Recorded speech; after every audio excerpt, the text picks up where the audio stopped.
함께 읽었습니다. 오늘 이 말씀, 우리 함께 읽은 이 말씀으로 부활하신 예수님, 갈릴리로 가라. 부활하신 예수님께서 갈릴리로 가라고 명령하시는 이 제목으로 하나님의 말씀 함께 나누도록 하겠습니다. 예, 기독교의 절기, 특별히 이 부활절과 성탄절, 또 감사절 이런 것이 우리 개신교에서 절기로 지키고 있는데 그 중에 아마 으뜸은 부활절이라고 생각합니다. 성탄절은 사실은 12월 25일이 예수님의 생일이라고 하지만 사실은 예수님의 생일은 우리가 알지 못합니다. 정확히 알 수 없고 오히려 성경의 그 상황을 보면 겨울은 아닐 것이다. 들판에서 양치기 하던 목자가 예수님의 탄생의 소식을 듣고 바로 가서 이 동방 박사가 경배하는 것은 시차가 있어요. 그래서 그걸로는 따질 수 없는데 목자들의 경배는 예수님이 태어나서 말구유에 있는 구유에 있는 아기를 경배하러 가거든요. 그래서 목자들이 들판에서 양을 치는 것은 겨울은 아닙니다. 우리가 몇 년 전에 제가 12월 첫째 주에 이스라엘을 갔었는데 그때 막 눈이 왔었어요. 그러니까 이스라엘도 드물지만 눈이 오는 겨울이 있습니다. 근데 부활절은 날짜가 우리가 특정할 수 있습니다. 왜냐하면 6월절의 어린 양으로 예수님이 6월절의 양으로 돌아가셨는데 6월절은 유대인들이 옛날부터 지켜오던 절기예요. 예수님 죽으시기 전부터, 오래전부터 출애굽 때부터 6월절을, 그래서 그 6월절은 어떻게 정했냐면요, 정하는 거냐면 춘분, 낮의 시간과 밤의 시간이 같은 날이 춘분이잖아요. 그 춘분이 지나고 달이 만월, 보름달이 지나고 돌아오는 주일이 부활주일입니다.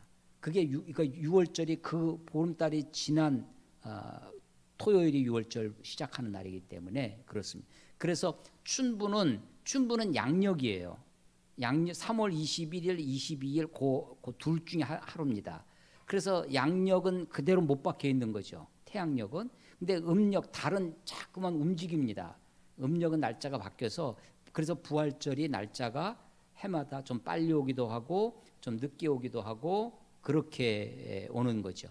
그래서 이 부활절은 날짜를 우리가 어느 정도 이렇게 정할 수 있는, 그래서 성탄절은 교회들마다 정한 거예요. 우리는 대부분은 12월 25일로 하지만 동방 정교회, 러시아 정교회, 그리스 정교회, 이런 정교회 쪽은 1월 7일을 예수님의 생일로 크리스마스로 지키고 있어요. 그러니까 지금 다른 거죠. 그런데 이제 부활절은 그 6월절이라는 날을 정할 수 있기 때문에 대부분 같은 날 부활절을 합니다. 우리가 추수감사절은 또 우리 한국교회 안에서도 추수감사절은 교회들마다 지키는 날이 다 조금씩 다릅니다. 주로 가을에 하긴 하지만 이게 그 중에 가장 으뜸인 부활. 이 고린도서 15장에 보면요, 바울이 뭐라고 얘기를 하냐면 다시 사는 것이 없으면 부활이 없으면 그리스도께서도 다시 살지 못하셨을 것이고 그 부활이 예수님의 다시 사심이 없으면 우리의 전하는 것도 헛것이고 우리의 믿음도 헛것이 되리라. 만일 우리가 지금 살고 있는 이 생이 전부라면 지금 우리가 하는 것이 무슨 소용이 있으랴. 그렇죠. 부활은 우리들에게 소망을 주는데 우리가 우리가 살고 있는 이 땅의 삶이 아니라 영원한 하나님의 나라를 꿈꾸게 해주는 것이 바로 부활입니다. 우리가 마태복음을 지난 80여일간 같이 읽어왔는데 마태복음은 마태가 전하는 예수님의 복음이다. 마태가 전하는 예수의 복음입니다. 예수의 복음을 한마디로 무슨 복음이라고 그랬다고요? 천국 복음, 하나님 나라의 복음입니다. 예수님이 회개하라, 천국이 가까웠느니라. 그 천국 복음, 하나님 나라의 복음이 예수님의 복음이에요. 근데 그 예수님의 복음을 누가 전하는 거냐면 사도들이 전하는 것입니다. 그래서 우리 교회 기독교의 신앙의 뿌리는 어디 있냐면 사도들의 신앙에 있어요. 그 사도성, 이게 아주 중요한 근거입니다. 우리가 성경을 신약 27권을 우리가 성경으로 하나님의 책으로 하나님의 말씀으로 우리가 받아들이는데 신약 성경 27권을 우리가 이게 하나님의 책이다, 하나님의 말씀이다 하는 때도 아주 중요한 요소가 뭐냐? 사도성입니다. 사도성. 그런데 자, 예수님의 복음은 무슨 복음이라고요? 천국 복음, 하나님 나라의 복음이에요. 사도들의 복음은 뭘까요? 사도들도 똑같은 하나님 나라의 복음 아니냐? 예, 뭐 그렇게 볼 수도 있지만 사도들은요, 예수 부활의 복음입니다. 예수님이 부활하셨다, 이게 사도들이 우리에게 전한 거예요. 자, 기독교, 우리가 기독교를 믿고 있습니다. 다 기독교라고 합니다. 그리스도교, 기독교인데 기독을 믿는 거예요. 기독, 그리스도를 믿는 겁니다. 누가 그리스도라고 믿는 거예요? 예수가 그리스도다라는 것을 믿는 겁니다. 예수 그리스도를 믿는 게 기독교예요. 그런데 그리스도는 구약에는 메시아라는 말이에요. 메시아는 여러 사람이 있었습니다. 왕도 메시아, 기름 부음 받은 자, 제사장도 메시아, 기름 부음 받은 자, 선지자도 메시아, 기름 부음 받은 자, 심지어는 누구도 있었다고요? 그러니까 그래서 기름 부음 받은 자가 하나님의 권위, 하나님으로부터 기름 부음 받은 하나님의 신적 권위가 부여된 하나님의 일꾼이라는 의미로 기름 부어서 왕으로, 선지자로, 제사장으로 세우는 거예요. 그러니까 하나님의 일꾼, 하나님의 심부름꾼이라는 그 기름 부음 받은 자 중에 누구도 있었냐면 바사왕 고레스도 있었어요.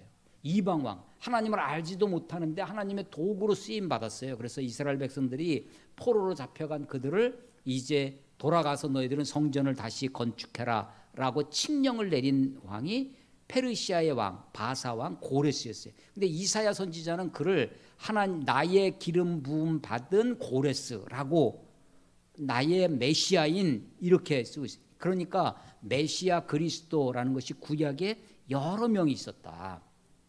고유한 특정한 사람이 아니었다. 그런데 이스라엘 사람들이 로마의 압제로부터 그리스도를, 메시아를 기다렸는데 어떤 메시아를 기다렸냐면 다윗 왕과 같은 메시아, 정치적이고 군사적인 그 나라를 실질적으로 통일하는 그런 메시아를 기다렸다라는 것이죠. 그런데 우리가 그리스도를 믿어요? 예수가 그리스도라는 것을 믿어요. 근데 예수가 그리스도라고 했을 때는 아주 독특성이 두 가지가 있습니다.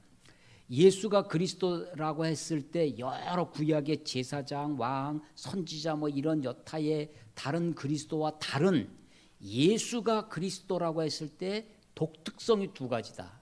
하나가 뭐냐면 그 그리스도는 십자가에 못 박히신 그리스도라는 거예요. 십자가에 달리신 그리스도.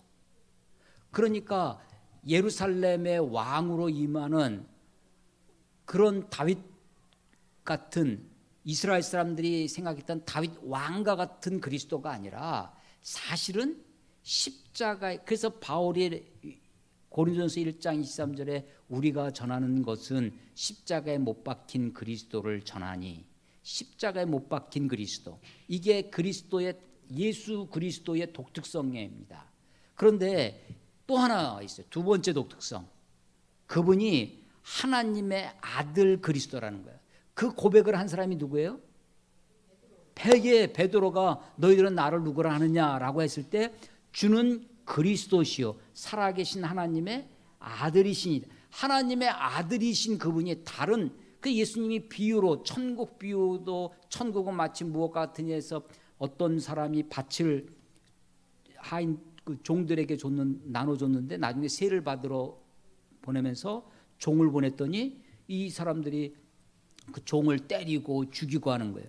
또 다른 종을 보냈더니 또 때리고 죽이고 해서 이젠 내 아들을 보내리라, 그러면 저들이 공경하겠지 했는데 이제 아들도 죽이고 그 기업을 우리가 차지하자라고 한다는 거 아니에요? 그 예수님이 여러 그리스도가 있었습니다. 그러나 아주 결정적인 그리스도, 예수 그리스도, 그분은 하나님의 아들이라는 거예요. 하나님의 아들로서 그리스도가 되셨다라고 하는 거예요. 그래서 이제 신약 이후에 예수님 이후에는 다른 그리스도는 그리스도라고 우리가 말하지 않고 오직 예수만 그리스도다. 예수만 그리스도다라는 것을 이야기해서 예수 그리스도, 예수 그리스도, 예수는 그리스도다라는 신앙의 고백을 하게 되었습니다. 자, 예수 그리스도의 독특성이 두 가지라고 그랬습니다. 하나가 뭐라고요? 십자가에 못 박히신 그리스도라는 거예요. 두 번째가 뭐라는 거예요? 하나님의 아들 그리스도라는 거예요. 하나. 그래서 예수님이 겟세마네 동산에서 기도하고 나니까 군병들이 와서 유다가 끌고 온 가룟 유다가 끌고 와서 예수님께 키스하고 예수님을 체포해 가서 가야바의 뜰에서 가야바에서 신문을 받습니다. 여러 신문에서 예수님이 한마디도 안 하시고 침묵을 하시는데 결정적인 질문이 있었다는 거죠. 마태복음 26장 63절 64절에 보면 이 대제사장이 그러면 네가 하나님의 아들 그리스도냐? 라고 물어요. 그랬더니 그때 주님이 네가 말했다. 네 말. 그래서 인자가 권능의 우편에 앉은 것과 다시 이 땅에 오시는 것을 너희가 보리라 라고 말씀합니다. 그래서 예수님이 그래서 그 이야기를 듣고 대제사장 가야바가 이것은 신성을 모독하는 것이다. 참나마도다. 신성 모독하는 도다라고 하면서 예수님에게 이것은 사형에 해당되니 빌라도에게 넘기자 해서 빌라도에게 끌고 가는 거죠. 결정적인 질문이 뭐냐?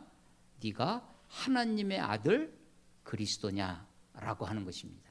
자, 그 하나님의 아들 그리스도인 것을 문제는 어떻게 알았냐는 거예요. 그것을 어떻게 사도들이 확증했느냐? 그게 바로 부활이라는 겁니다. 이 부활의 사건으로 예수님이 하나님의 아들인 것을 확실히 선포하게 됐다. 로마서 5장 3절에 보면 성결의 영으로는 죽은 자 가운데서 부활하사 하나님의 아들로 선포하셨으니, 부활로 죽은 자 가운데서 부활하심으로 하나님의 아들이신 것을 확실히 우리에게 선언하신 것이다 라고 하는 것입니다. 고린도전서 15장 3절 4절에 보면 바울이 내가 전하는 것 너희가 받은 것은 우리가 전하는 것이니, 그러니까 복음은요 받은 것을 전하는 거예요. 받고 전하는 것이지 복음은 창조해낸 것이 아닙니다. 사도들도 받은 것을 전하는 거예요. 바울이 자기가 받은 것을 너희에게 전한다라는 거예요.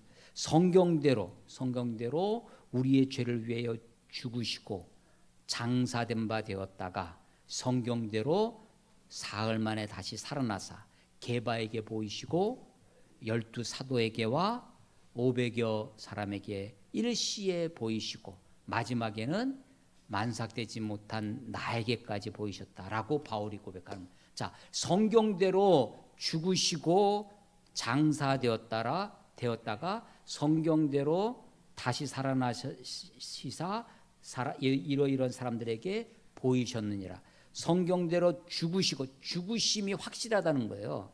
그래서 장사 지냈다는, 장사는 무덤에 매장을 하든 뭐 화장을 하든 어떠든지 그거 장사잖아요. 장례라고 하죠. 장례를 예수님이 장사를, 그래서 무덤에 아리마대 요셉의 그 부자, 예수님의 제자가 된 이 아리마대 요셉이 자기가 죽으면 묻히려고 무덤을 마련했어요. 아주 동굴 돌 무덤을 마련해 놓고 빈 무덤, 아무도 들어가지 않은 새 무덤에 예수님이 장사 지냈습니다. 이 죽은 것도 누가 이 예수님의 사형 집행을 누가 했냐면 백부장이 했습니다. 로마의 군사 지휘관이에요. 전문 사형 집행관입니다. 그 예수님이 십자가에 죽으신 것을 확인해요. 그래서 확인해서 보니까 죽어서 뼈를 꺾지 않습니다. 다리를 꺾지 않고 그래도 몰라서 옆구리에 창을 찌르게 되죠. 그리고 예수님의 죽음이 확실했다. 예수님이 죽은 것이 아니라 기절했다 깨어났다. 그러니까 기절설이라고 그래요. 기절설. 예수님이 기진맥진해가지고 그냥 이 차가운 굴에다가 무덤에다 넣어놨더니 예수님이 정신이 차려서 이게 나신 거다, 깨어나신 거다, 죽은 게 아니다라고 하는 기절설이 예수님의 부활의 반대 이유 중에 하나입니다. 그런데 예수님은 확실히 분명히 죽으셨다는 것입니다. 그래서 그 성경대로 죽으시고 장사 지낸 바 되었다가 성경대로 다시 살아나시고 사람들에게 보이셨습니다. 예수님의 부활을 부정하는 것 중에 하나가 환상설이라는 게 있어요. 누가 예수님의 부활을 제일 먼저 봤냐면, 오늘 우리 권사님 이렇게 막 검정 옷 입고 딱 이렇게 와서 있는데, 여인들이 예수님의 부활을 제일 먼저, 막달라 마리아, 오늘 1절에 보면 막달라 마리아와 다른 마리아, 다른 성경에 마가복음에 보면 야고보의 어머니 마리아와 살로메가 이렇게 세 명이 등장합니다. 여인들이 먼저 예수님을, 근데 유대인들은 약간 가부장적인 게 있어서 유대인들의 증인법이 있어요. 증인은 몇 명 이상 돼야 돼요? 2명 이상 돼야 되는데 이 2명은 여자는 안 쳐요. 그래서 여자들이 먼저 봤지만 여자들의 말을 믿지 않습니다. 그래서 마가복음에 보면 마가복음 16장 마지막 장을 읽어보시면 믿지 아니하더라가 예수님의 부활 사건과 관계해서 여인들이 와서 얘기했는데 쟤들이 들어요. 안 믿습니다. 또 그 누가복음에 있는 엠마오로 가는 두 제자가 예수님을 만나고 와서 얘기하는데 사도들이 그것도 안 믿어요. 그러니까 부활이 이게 사도들마저도 처음에는 잘 믿겨지지 않는 거였어요. 그래서 마가복음에는 믿지 아니하더라가 3번씩이나 강조해서 그러던 제자들이 변화되는 거예요. 예수님의 부활의 확실성 때문에 그런 거죠. 그러니까 제일 처음에 봤던 사람이 여자들인데 여자들이 예수님을 너무 흠모한 나머지 예수님의 환상을 보았다. 예수님의 헛개비를 본 것이지 예수님의 부활을 실제 예수님을 본 것이 아니다. 이 환상설을 부정하는 것 중에 하나가 여러 사람 500여 명이 동시에 예수님을 봤다는 거고요. 예수님이 내가 만져봐라. 이 환상이 아니라는 거예요. 또 생선도 먹습니다. 예수님의 부활의 확실성을 얘기하는 거예요. 그리고 또 하나 이 부활을 부정하는 것 중에 하나가 예수님의 시체를 훔쳐갔다. 도절설입니다. 도적설, 절도. 예수님의 시체를 제자들이 훔쳐갔다. 마태복음 읽어보시면 그래서 예수님의 부활 이후에 그 군병들에게 돈을 주고 매수를 하는 거죠. 제자들이 와서 훔쳐갔다고 말을 해라. 가짜 뉴스를 퍼뜨리게 합니다. 사실을 왜곡하지만 그것이 그 사실 거짓이 이겨낼 수 없었던 거죠. 왜냐하면 예수님의 부활이 너무나 확실했던 것입니다. 자, 그래서 예수님의 죽으심을 목격했던 제자들이 처음에 부활의 소식을 잘 믿지 못하다가 결국은 예수님의 부활을 믿고 오히려 예수님의 부활의 증인으로 살아가게 되고 그것이 기독교의 토대가 됐다. 부활이 기독교의 가장 근거가 되는 그런 신앙이다라고 하는 것입니다. 오늘 본문은 부활의 소식을 안식 후 첫날이라고 시작합니다. 그러니까 안식일이 토요일이에요. 안식 후 첫날이니까 오늘의 일요일, 우리가 주일로 지키는 것입니다. 처음에는요, 이 초대교회는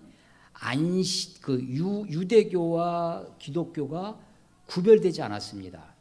그래서 처음 그리스도인들은 안식일 날 모였어요.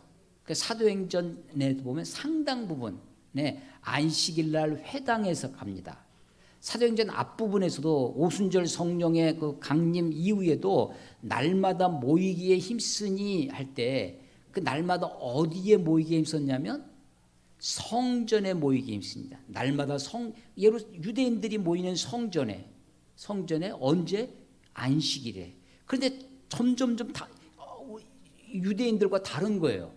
유대인들이 믿는 그 신앙 그 너머에 예수를 하나님으로 믿는, 그래서 유대인들로부터 배척을 받습니다. 그래서 유대교에서부터 기독교가 분리가 돼요.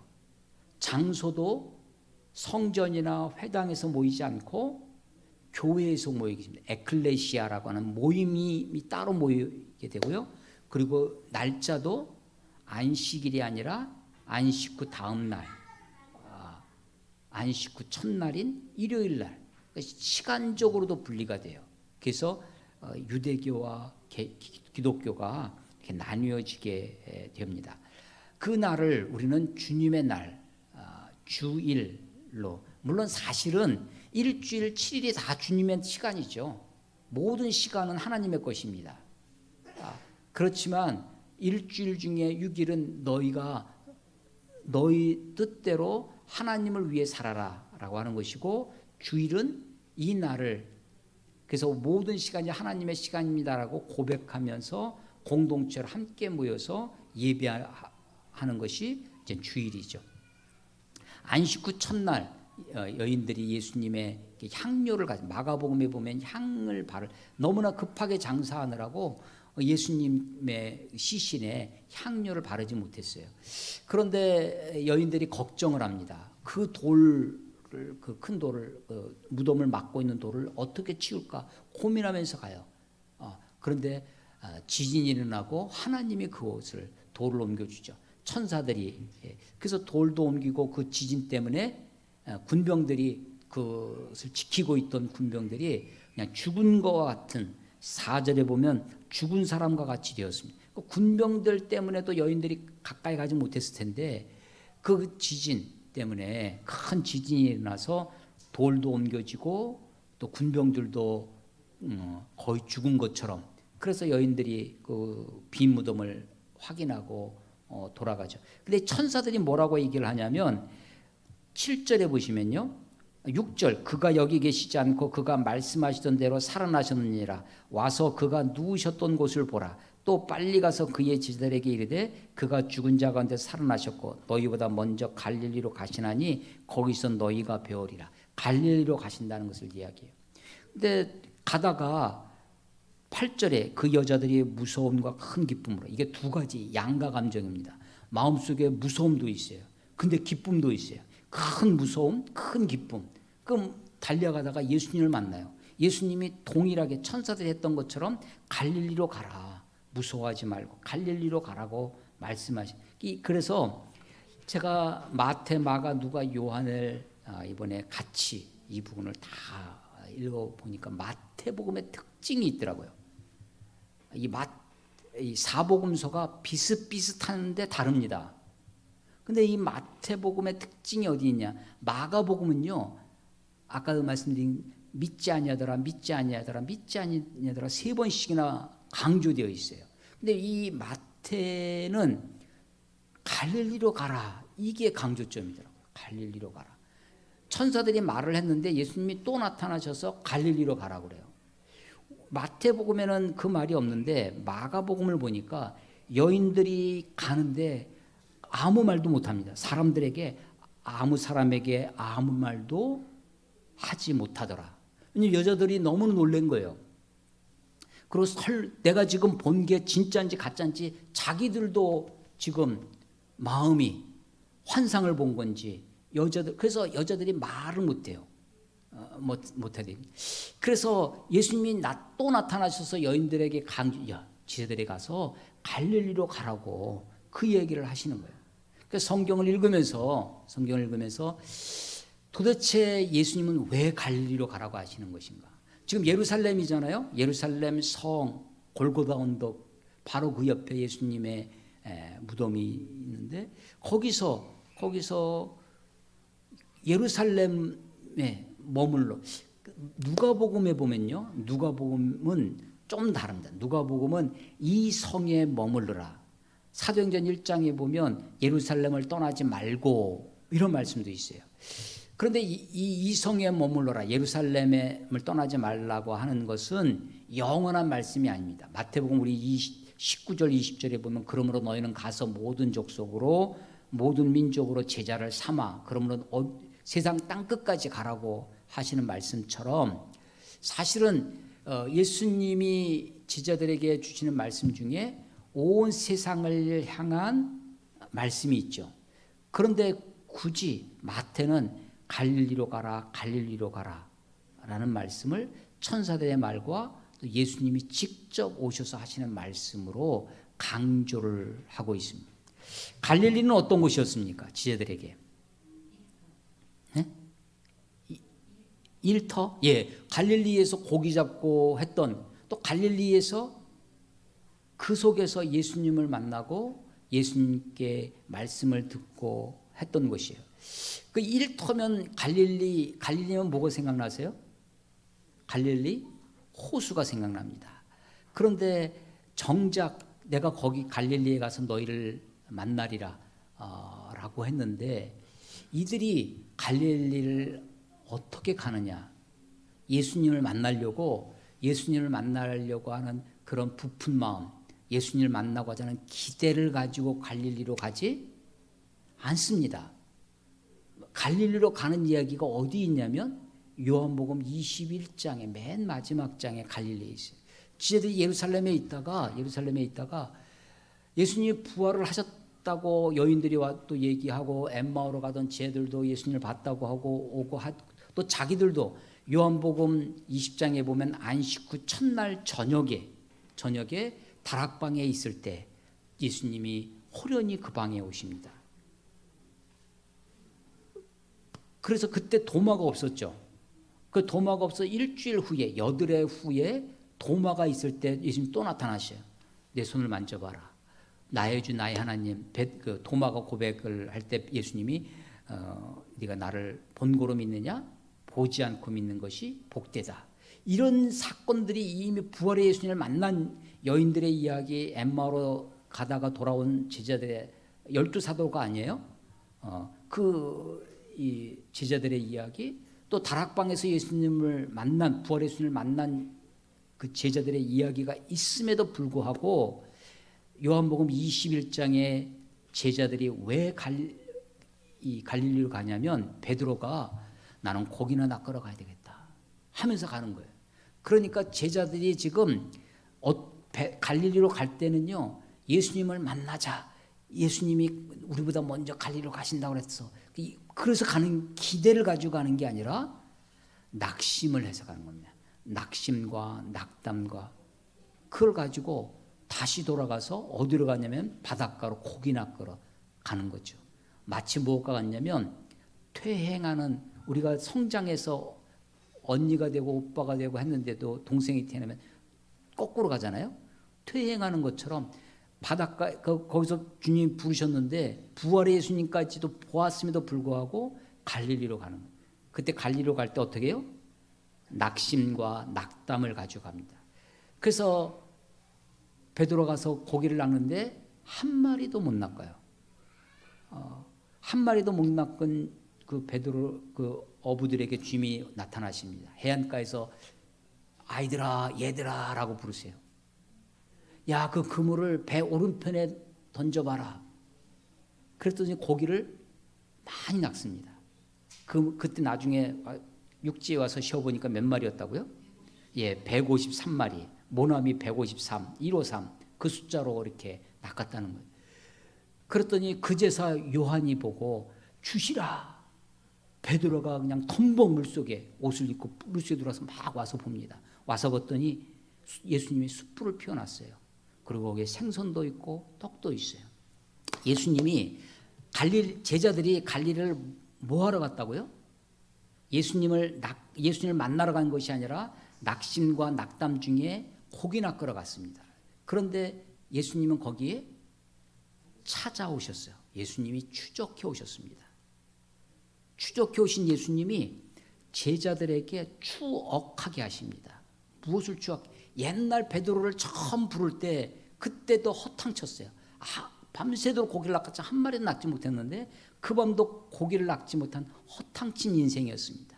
주님 없이 돌아간 그 삶이. 그때 주님이 많은 고기를 낚게 하죠. 와서 왔더니 숯불이 있어요. 아니 조금 전에 베드로가 주님을 부인할 때 그 가야바의 뜰에서 숯불을 피우면서 예수님이 어떻게 되나 견눈질하고 있을 때 어떤 계집종이 와서 너도 저 사람들과 한 패지, 너도 갈릴리 사람 아니냐 하면서 3번씩이나 물을 때 베드로가 예수님을 부인하고 심지어는 맹세도 합니다. 나는 아니라고. 그러면서 저주까지 했다고 그래요. 저주하고 맹세하면서까지 예수님을 그 장소가 어디 있냐면 숯불입니다. 근데 거기에서 또 생선과 이 떡을, 그래서 예수님의 그런 장치들은 이 제자들로 하여금 못하게 하냐면 추억하게 하십니다. 그런데 예수님이요 참 추억하지만 추궁하진 않으셨어요. 너 그때 왜 나 모른다고 그랬냐? 마치 아버지가 탕자가 돌아왔을 때 금가락지 끼우고 옷 막 새 옷 입히고 목욕도 시키고 잔치를 다 배설하면서 야 내가 일로 와라 내 한 잔 받아라 하면서 너 내가 준 돈 다 어떻게 탕진했냐? 이제 이실직고 한번 해봐라. 그 아버지도 그 탕자의 과거를 추궁하지 않으셨어요. 근데 그 갈릴리 바닷가에서도 예수님이 베드로에게 제자들에게 너희들 왜 나를 버리고 도망쳤냐고 왜 나를 부인했냐고 추궁하지 않아요. 예수님이 추적해 오셨어요. 그래서 저들로 하여금 추억하게 하셨습니다. 추억하게 하시지만 추궁하지는 않으셨어요. 그러면서 물으시는 거 있죠. 네가 나를 사랑하느냐? 네가 이 사람들보다 나를 사랑하느냐? 내 양을 먹이라. 내 양을 치라. 내 양을 먹이라고 3번이나 물으시고 3번이나 말씀하세요. 마치 베드로가 3번 부인했던 것을 마치 그것을 메꿔주려고 하시듯 3번씩이나 물으시는 거죠. 자, 그런 갈릴리입니다. 갈릴리가 우리는 갈릴리 하면 호수가 생각나지만 우리 마태복음 28장 16절에 보시면 16절에 11 제자가 갈릴리로 갔답니다. 갈릴리로 가서 예수께서 지시하신 어디에 이르러? 산에 이릅니다. 예수님이요 어디를 지시하셨다는 거예요? 산을 지시하셨어요. 우리는 생각이 어디에 가요? 갈릴리 하면 호수가 생각나는데 예수님은 산이라는 거기서 고기 낚고 하던 그걸 생각하는데 예수님은 산을 갈릴리 산에서 뭐 하셨나? 예수님이 갈릴리에서 오병이어의 기적을 일으키시고 산으로 올라가 혼자 기도하십니다. 산에 올라가 앉으신 제자들이 나온지라 입을 열어 가르쳐 가라사대. 산은 예수님이 기도하시던 곳이었어요. 산은 제자들이 나왔을 때 그들에게 말씀을 가르치던 곳이었습니다. 그러니까 갈릴리로 가는 것이 일상의 회복, 옛날 내가 무엇을 먹을까 무엇을 마실까 하는 그런 삶의 자리 그것으로 돌아가라고 하는 것이 아니었어요. 예수님이 갈릴리로 가셨을 때 제자들이 어떻게 갔냐면 낙심하고 낙담하고 간 제자들, 예루살렘에서 그 제자들을 예수님이 찾아오십니다. 추적해 오셔요. 쫓아오십니다. 아니 어쩌면 예수님은 갈릴리에 잃어버린 자기 제자들을 다시 회복하기 위해서 가시는 거죠. 아니 예루살렘이 사실은 정치와 종교의 중심지였습니다. 번화가였어요.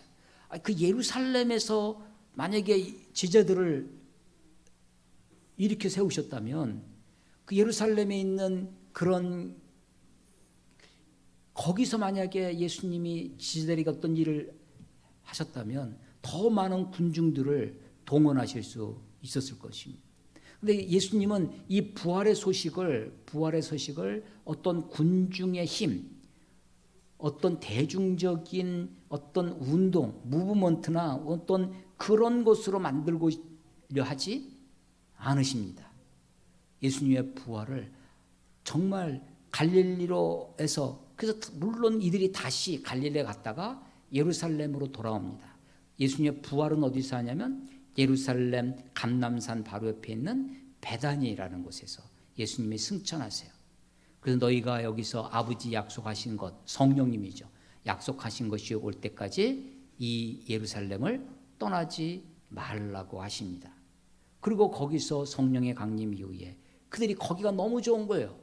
그래서 거기서 서로 유무상통하면서 여기가 좋사오니 하듯 그런 곳에 핍박이 옵니다.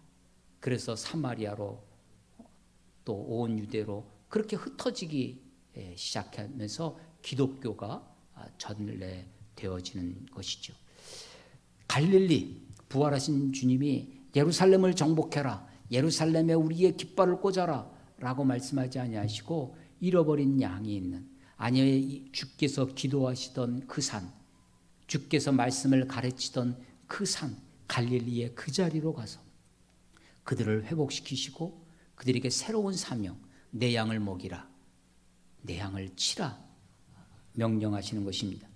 부활의 주님이 지제들에게 여인을 통하여 명령하신, 말씀하신 갈릴리로 가라, 거기서 나를 배우리라. 부활의 주님을 만나기 위하여 다시 그 갈릴리 그곳에 주님이 지시하신 갈릴리 그 산, 기도하시던 그 산, 말씀을 가르치던 그 산에 우리도 다시 오를 수 있기를 주의 이름으로 축원합니다. 기도하겠습니다. 하나님 아버지, 은혜를 감사합니다. 부활의 주일을 맞이하여 부활의 주님을 다시 묵상하며 말씀을 나눌 수 있게 하시니 감사합니다. 부활이 없다면 우리가 무슨 소망으로 우리의 믿음을 붙들고 있겠습니까? 우리의 삶이 이 생이 전부라면 우리가 어찌 이런 수고와 섬김으로 주님께 나아가겠습니까? 주님이 부활하심으로 첫 열매가 되어주시니 감사합니다. 이 부활이 우리에게 산 소망이 되게 하시고 우리가 예루살렘의 번영한 풍요로운 것이 아니라 갈릴리 그곳, 주님이 말씀하신, 주님이 지시하신, 주님이 기도하시던 곳, 말씀을 가르치던 그곳에 다시 오를 수 있도록 하나님 인도하여 주시옵소서. 주님을 의지합니다. 주님을 찬양합니다. 예수님의 이름으로 감사하며 기도드렸사옵나이다.